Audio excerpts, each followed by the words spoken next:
തോട്ടിലെ ഒഴുക്കിൽപ്പെട്ട 2 വയസ്സുകാരിയുടെ ജീവൻ രക്ഷിച്ചത് 7ാം ക്ലാസ്സുകാരന്റെയും 8ാം ക്ലാസ്സുകാരന്റെയും ധീരത. മലപ്പുറം വളാഞ്ചേരിയിലാണ് സംഭവം. ഒഴുക്കിൽപ്പെട്ട 2 വയസ്സുകാരി ഫാത്തിമ റിൻഷയെ തോട്ടിലേക്ക് എടുത്തു ചാടി കരക്കെത്തിച്ച CPR നൽകിയ അമൽ കൃഷ്ണയും നിർണവ് കൃഷ്ണയും ഇപ്പോൾ നാട്ടിലെ താരങ്ങളാണ്.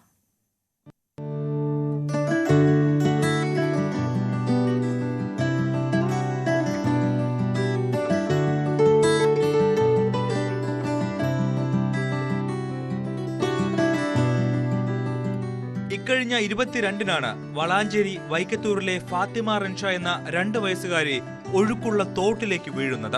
അടുത്തുണ്ടായിരുന്ന കുഞ്ഞ് തോട്ടിൽ വീണതറിയാതെ ഉമ്മയും ഉപ്പയും പരിസരത്ത് തിരയുമ്പോഴാണ് തൊട്ടടുത്ത് കൂട്ടുകാരുമൊത്ത് കുളിക്കുകയായിരുന്ന അമലും നിർണവും വിവരമറിയുന്നത്.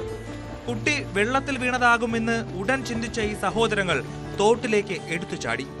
ബാക്കി അവർ തന്നെ പറയട്ടെ.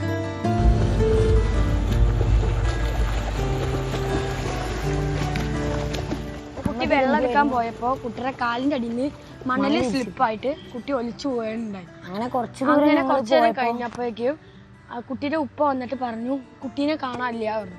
അപ്പൊ ഞങ്ങളെല്ലാരും കൂടി എല്ലാ സ്ഥലത്തും തിരഞ്ഞു. അപ്പൊ കുട്ടീനെ കണ്ടില്ല. അപ്പൊ ഞങ്ങൾ രണ്ടാളും ഞങ്ങൾക്ക് ഉറപ്പായിരുന്നു കുട്ടി വെള്ളത്തിൽ പോയിട്ടുണ്ടാവും, അല്ലാതെ എവിടെ ഇല്ല, ഞങ്ങൾക്ക് ഉറപ്പായി. അപ്പൊ ഞങ്ങൾ രണ്ടാളും വേഗം തോട്ടിക്ക് ചാടി. അപ്പോൾ അങ്ങനെ കുറച്ച് നീന്തിയപ്പോഴേക്കും ഞാൻ കുട്ടീനെ കണ്ടു. അപ്പോൾ കുട്ടീൻ്റെ ഉപ്പാനോട് ഫ്രണ്ടിൽ ചാടാൻ ഞങ്ങൾക്ക് രണ്ടാൾക്കും കൂടി കുട്ടീനെ ഒതുങ്ങൂല വെച്ചിട്ട് കുട്ടീനെ ഉപ്പാനോട് ഫ്രണ്ടിൽ ഇറങ്ങാൻ പറഞ്ഞു. എന്നിട്ട് ഞങ്ങളെല്ലാവരും കൂടിയും കുട്ടീനെ നേരെ കയറ്റി. അപ്പോഴേക്കും കുട്ടീൻ്റെ ഉപ്പാക്ക് കുട്ടീനെ ഒന്ന് മെയിൻറ്റെയിൻ ചെയ്യാൻ പോലും കഴിഞ്ഞില്ല, കുട്ടി കയറാൻ പോലും പറ്റിയില്ല. അങ്ങനെ ഏട്ടൻ കുട്ടീനെ മേടിച്ചു. അതിനുശേഷം CPR കൊടുത്തു, വെള്ളം ഫുള്ള് കളഞ്ഞു.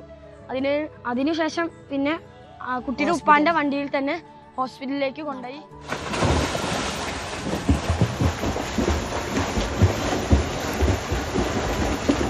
വളാഞ്ചേരി നഗരസഭയിൽ നിന്ന് ലഭിച്ച നീന്തൽ പരിശീലനമാണ് നിർണവിന് തോട്ടിൽ ചാടാൻ ധൈര്യം നൽകിയത്.